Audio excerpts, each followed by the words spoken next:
मतलब आपने ये कहा कि जैसे जैसे ही मान लीजिए कि आप ये कहते हैं कि भाई आप ये जो हमने जो निर्णय दिया है उस निर्णय से लार्जर इंटरेस्ट जो है वो कॉमन मैन को प्रभावित कर रहा है कि नहीं? Yes yes. तो ये जब अभी कैसा है, अभी इन्होंने देश का टोन सेट कर दिया। जो पॉइंट पे कोई अभी क्या रहता है, ये डिस्क्रिशन क्यों रखते हैं? ये करप्ट जजेस क्या करते हैं मालूम है क्या? फॉर एग्जाम्पल, हाँ, अभी एक लॉ अगर पूरा क्लियर है तो जज को पैसे खाने कहां से मिलेगा? प्रॉब्लम वो है ना। और ये भ्रष्ट जजेस को हम तुम्हारे घर पे तो नहीं गए थे आपको बुलाने के लिए, आप आके यहाँ पर जॉब करो करके, आपने अप्लाई किया। आपने जो सुप्रीम कोर्ट का हवाला दिया कि फिर उस जजमेंट में जो बेल दिया मर्डरर को, तो उसमें केस क्या, आरोप क्या है, ये का जिक्र ही नहीं है। नहीं नहीं, और बेसिक लॉ है सारे देश में, बेसिक लॉ सुप्रीम कोर्ट ने बनाया हुआ कॉन्स्टिट्यूशन बेंच ने, कि आपको पहले ये देखना है कि उसके खिलाफ आरोप क्या है, इसका इन्वॉल्वमेंट कितना है। वो कल दाऊद इब्राहिम आएगा, वो बोलेगा मुझे बेल दे दो, तो ऐसा थोड़ी चलने वाला है। तो इस तरह का जजमेंट लिखने वाले को एक तो स्पष्ट है कि वो पैसा ले लिया है, खा गया है, कुछ ना कुछ जरूर हो गया है। दूसरी बात, इस तरह का जो जजमेंट लिख रहे हैं तो वायलेशन ऑफ लॉ है ना, उनके खिलाफ मुकदमा बनता है। तो आईपीसी 218 में भी बनता है, 219 में भी बनता है, 166 में भी बनता है। बीएनएस की भी प्रोविजन है ना उसमें। और सुनिए, अभी कभी कभी क्या होता है, कुछ करप्ट जज क्या करते हैं, जुडिशियरी जो उनको शपथ देकर वहां बैठाया गया है to uphold the law and constitution, आपको कानून का पालन करना है, संविधान का पालन करना है, और you are the protector of fundamental rights of the citizen. आप सिटीजन के फंडामेंटल राइट की लिस्ट इतनी बड़ी है, राइट टू जस्टिस भी फंडामेंटल राइट है ना। तो अभी सतीश सालन के फंडामेंटल राइट की प्रोटेक्शन करने की जिम्मेदारी सारे जजेस की है। अब हाँ, अब अगर सपोज एक आधा जज उनके फंडामेंटल राइट का प्रोटेक्शन नहीं करता है और उस मशीनरी को सैलरी सरकार की ले रहा है, हेल्प बाकी उसको कर रहा है, तो अगर कभी एक केस में किसी जज ने मिसयूज कर दिया पावर आरोपी को बचाने के लिए, मैं आपको लेटेस्ट केस लॉ बताता हूं, अभी अपने ब्लॉग पे भी आया है। वो केस में क्या हुआ कि एक पब्लिक सर्वेंट है, वो क्या करते हैं, सब सारा करप्शन वगैरह करके अपना फायदा, अपने फैमिली मेंबर का फायदा सब करने के लिए, और करप्शन करे 409 फिर मिस एप्रोप्रिएशन पब्लिक फंड का सेक्शन लगा, उसमें उम्र कैद की सजा है। अब वो 409 आईपीसी सेक्शन से उसको बचाने के लिए जज ने किया सेटलमेंट। अब उसमें बोली लगती है, फिर जैसा मामला, जैसा पार्टी, जैसा वकील, जैसा जज, वो हिसाब से पैसे खाए जा रहे। तो उसमें क्या हो गया, अभी हाईकोर्ट ने बहुत कड़ा रुख लिया, तो इन्होंने क्या किया, फिर अभी उसको बचाने का कैसा आरोपी अधिकारी को, तो फिर आपने जॉली एलएलबी देखा है ना? हाँ हाँ हाँ, पार्ट 2। तो उसमें कैसा, वो अन्नू कपूर रहता है, उसके पास वो पुलिस ऑफिसर आरोपी पहुंच जाता है, तो बोलता है अच्छा बोले फीका आपको मेरा अटर्नी बता देगा। तो अटर्नी उसको बताता, फिर बोले क्या, अगर आपको सिर्फ मैटर लंबा चलाना है आपके खिलाफ का, तो बोले ये 25 लाख रुपए बोले आपको ये करना है तो इतने लाख रुपए, पूरा केस का जिम्मेदारी और आपको लास्ट में एक्विटल तक का तो 50 लाख रुपए। तो कौन सा जो जिसकी एडवांस जमा करेंगे वो प्लान आपका एक्टिवेट हो जाएगा। तो बोलता पुलिस ऑफिसर 50 लाख रुपए दे देता फी।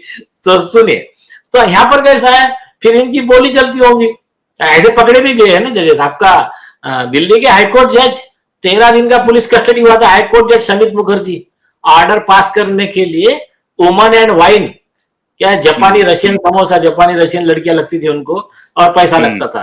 तो जस्टिस मीडा साहब का अच्छा इंटरव्यू इस बात पे तो हो गया। तो फिर वो केस में क्या हुआ कि बोले एक काम करता हूं, सिर्फ बेल की क्या बात कर रहे हो, मैं आपको वो केस से ही बरी कर देता हूं शुरू में। बोले ठीक है। फिर क्या किया 409 का जो सेक्शन है, बोले इसमें 409 लगता ही नहीं, 406 लगता है। अब 6 लगता है तो 6 में सजा कम 3 साल की, फिर बेल मिल जाती है आसानी से। तो हाईकोर्ट ने चोरी पकड़ लिया।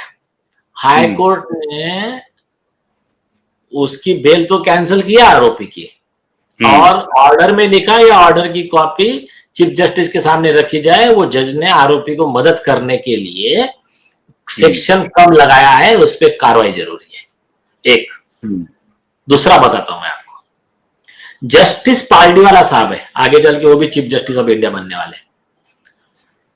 उन्होंने आपके इलाहाबाद हाईकोर्ट के जज का पकड़ा, बोला ये लेवल है हाईकोर्ट जज की, इसको बेसिक लॉ समझता नहीं है।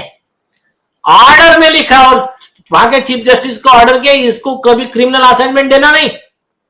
ये इस तरह से ऑर्डर लिख रहा है, बहुत ही एकदम हिस्टोरिक और बोल्ड जजमेंट था। तो ये जो है ना, ये जज जितना अच्छा, अभी सुप्रीम कोर्ट के जस्टिस विक्रमनाथ साहब है, जस्टिस वराले साहब है, जस्टिस अपने ये है अपने क्या नाम है तो दीपांकर दत्ता साहब है, इन्होंने 2-3 इतने बढ़िया जजमेंट दिए है। इन्होंने कहा कि जो लॉ के खिलाफ जाके जज ऑर्डर देगा वो अपनी शपथ का भंग करेगा। बाद में दूसरा लिखा कि ये ना, ये डिसऑनेस्टी, यहाँ बॉम्बे हाईकोर्ट के जजेस पे स्ट्रिक्चर पास किया जस्टिस विक्रमनाथ जी ने, अभी लेटेस्ट जजमेंट पिछले महीने में कहा कि ये डिसऑनेस्टी यहाँ नहीं चलने वाली। आपको कोई केस लॉ अगर दिया जाता है, सिर्फ 4 बातें लेने की, घुमा देने का, नहीं ये लागू नहीं पड़ता, ऐसा नहीं चलेगा, पूरा डिटेल लिखकर आप एक करो। तो यार ऐसा करके अच्छे जजेस जो है ना सुप्रीम कोर्ट के, हाई कोर्ट के टोन सेट कर रहे हैं। हमारे बॉम्बे हाई कोर्ट के अमित बोरकर साहब ने भी एक लैंडमार्क जजमेंट दिया, और आपके कई जो व्यूअर थे वो सवाल पूछ रहे थे, उनके लिए बहुत काम का जजमेंट है कि ये सारे लॉ आपको तहसीलदार है, कलेक्टर है, मिनिस्टर है, पुलिस है, तो इनके सबके लिए लागू होता है। आप हरीश अरोड़ा का 2025 का जस्टिस अमित बोरकर साहब का जजमेंट देख लीजिए, आप हमारे वेबसाइट पे जाएंगे आपको मिल जाएगा।